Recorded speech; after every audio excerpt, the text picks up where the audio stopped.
Chapter 11, Transportation in Animals and Plants. This is the fifth video of this chapter. In the previous video, we have studied about excretion in animals and excretion in humans. In this video, we will take up other methods of excretion and also the transportation of substances in plants. अब क्योंकि दूसरे excretory methods और excretion in human interconnected है तो recall कर लेते हैं थोड़ा सा। एक्सक्रीशन एक ऐसी प्रोसेस होती है जिसमें वेस्ट मटेरियल्स रिमूव किए जाते हैं बॉडी में से। जो वेस्ट मटेरियल ब्लड में प्रेजेंट होते हैं उनको पहले फिल्टर किया जाता है, ब्लड कैपिलरीज फिल्टर करते हैं जो कि किडनीज में प्रेजेंट होते हैं। ब्लड को फिल्टर करने के बाद उसमें जो यूजफुल सब्सटेंसेस होती है वो ब्लड में वापस से एब्जॉर्ब हो जाती है, लेकिन जो वेस्ट प्रोडक्ट होता है वो वाटर में डिसॉल्व होकर यूरिन के थ्रू बाहर आ जाता है। ठीक है, तो जैसे कि आप डायग्राम में देख सकते हो, मैंने 1, 2 और 3 नंबर किया है। किडनीज से यूरिन यूरिनरी ब्लैडर में आता है यूरेटर के थ्रू, जो कि ट्यूब लाइक स्ट्रक्चर्स हैं। यूरिनरी ब्लैडर में आने के बाद यूरिन कुछ टाइम तक वहाँ पर स्टोर्ड रह सकता है। उसके बाद यूरेथ्रा के थ्रू बॉडी से बाहर आ जाता है, जिसको यूरिनरी ओपनिंग भी बोल सकते हैं। और ये सारे structures kidney, ureter, urinary bladder, urethra और यूरिनरी ओपनिंग मिलकर एक्सक्रीटरी सिस्टम बनाते हैं। ठीक है, एक adult human being 1 to 1.8 litres of urine pass करता है 24 आवर्स में। यूरिन में 95% पानी होता है, 2.5% यूरिया और 2.5% दूसरे वेस्ट प्रोडक्ट्स। अब ये तो मेन प्रोसेस हो गई बॉडी से वेस्ट मटेरियल बाहर निकालने की। इसके अलावा आपने एक्सपीरियंस किया होगा कि गर्मी के दिनों में हमारी बॉडी से बहुत पसीना निकलता है, स्वेट में वाटर और सॉल्ट्स होते हैं। कपड़ों पर भी आपने देखा होगा कि वाइट पैचेस हो जाते हैं, स्पेशली अंडर आर्म्स वाले एरिया में। ये मार्क्स स्वेट की वजह से हो जाते हैं, क्योंकि स्वेट में सॉल्ट्स प्रेजेंट होते हैं। लेकिन क्या स्वेट का कोई और फंक्शन होता है या वो यूजलेस होते हैं? We all have experienced that we sweat on a hot summer day. The sweat contains water and salts.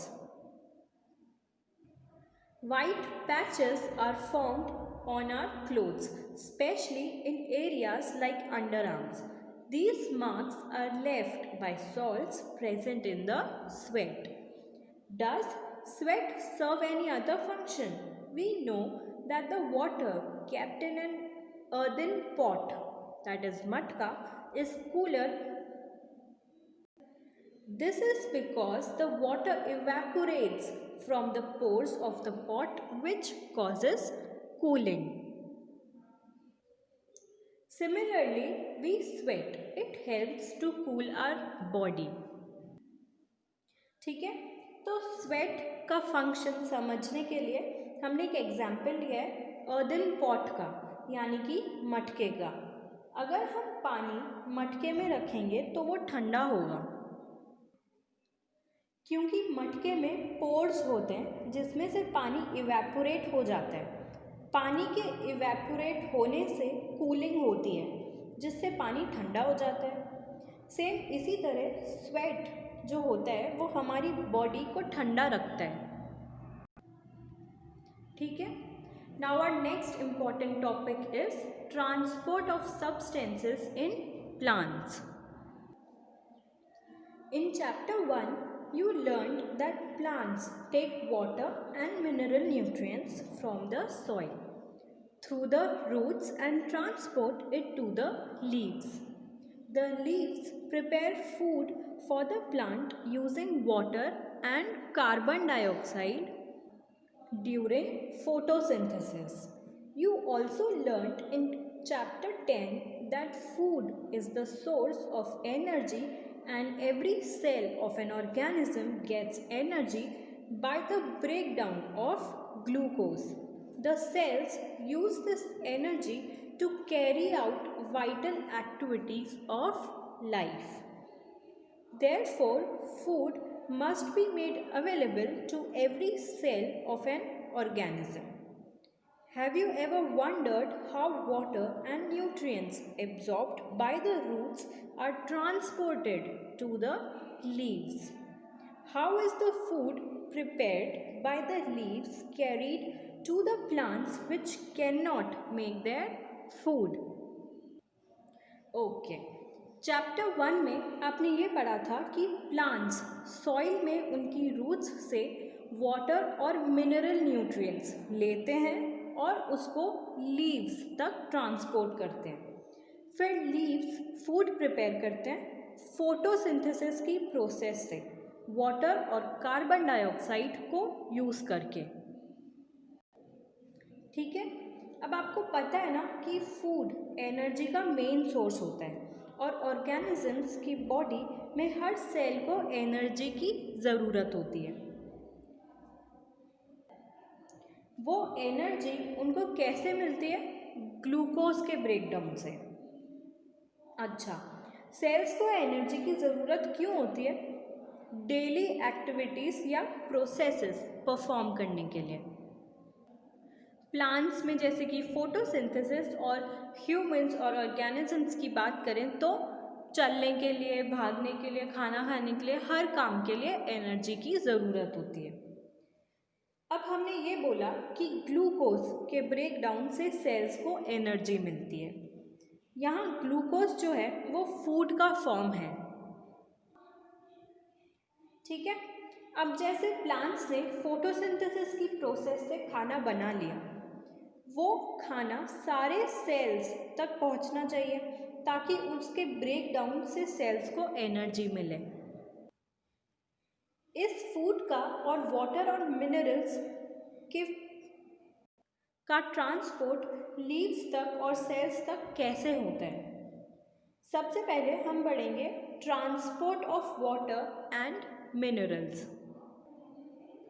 Plants absorb water and minerals by the roots. The roots have root hair. The root hair increase the surface area of the roots for the absorption of water and mineral nutrients dissolved in water.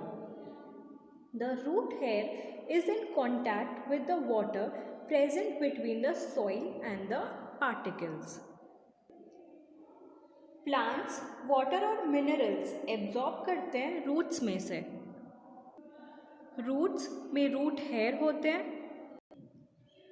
Root hair क्या करते हैं कि आसपास का surface area बढ़ा देते हैं जिससे कि पानी और मिनरल न्यूट्रिएंट्स का एब्जॉर्प्शन ईजी हो जाता है। अच्छा, यहाँ जो मिनरल और न्यूट्रिएंट्स की बात हो रही है वो पानी में ही डिज़ोल्व्ड हैं। Okay, now, can you guess how water moves from the root to the leaves? What kind of transport system is present in plants? Plants have pipe-like vessels to transport water and nutrients from the soil. The vessels are made of special cells forming the vascular tissue. A tissue is a group of cells that perform specialized functions in an organism. The vascular tissue for the transport of water and nutrients in plants is called the xylem. क्या आप बता सकते हो कि water roots से leaves तक कैसे पहुंचता है? ऑब्वियसली ये ट्रांसपोर्टेशन करने के लिए किसी ट्रांसपोर्ट सिस्टम की ज़रूरत होती होगी। तो प्लांट्स में एक स्पेशल टाइप का ट्रांसपोर्ट सिस्टम होता है वाटर और न्यूट्रिएंट्स के ट्रांसपोर्ट के लिए। पाइप के जैसी वेसल्स प्रेजेंट होती है। जैसे आपके घर में आपने पाइप्स देखे होंगे पानी के, वो स्टील या फिर रबर के बने होते हैं जिसमें से पानी इजीली पास हो जाता है। लेकिन जो पाइप्स प्लांट्स में प्रेजेंट होते हैं वो स्पेशल सेल्स से बने हुए होते हैं। बहुत सारे सेल्स जब मिल जाते हैं तब वो टिश्यूज बनाते हैं। ये तो आपको ऑलरेडी पता है। तो ये सारे सेल्स मिलकर वेस्क्यूलर टिश्यूज बनाते हैं। ये वेस्क्यूलर टिश्यूज जो वाटर और न्यूट्रिएंट्स का ट्रांसपोर्टेशन करते हैं प्लांट्स में, जाइलम कहलाते हैं। Okay, so xylem are the vascular tissues in plants for the transportation of water and nutrients. So now the xylem forms a continuous network of channels that connects root to the leaves through the stem and branches, and thus transports of water and minerals dissolved in water to the entire plant. इसका मतलब ये है कि xylem एक continuous network बना लेता है जो रूट्स को लीव्स से कनेक्ट करता है। आप डायग्राम में देख सकते हो एरोज हैं ब्रांचेस में और स्टेम्स में। तो जाइलम स्टेम्स और ब्रांचेस के थ्रू रूट्स को लीव्स से कनेक्ट करता है और ऐसे प्लांट्स में वाटर का ट्रांसपोर्टेशन होता है। अब ये तो हो गया प्लांट्स में वाटर का ट्रांसपोर्ट कैसे होता है। नेक्स्ट वीडियो में हम ये पढ़ेंगे कि प्लांट्स में फूड का ट्रांसपोर्ट किस सिस्टम से होता है, and we'll also study about transpiration.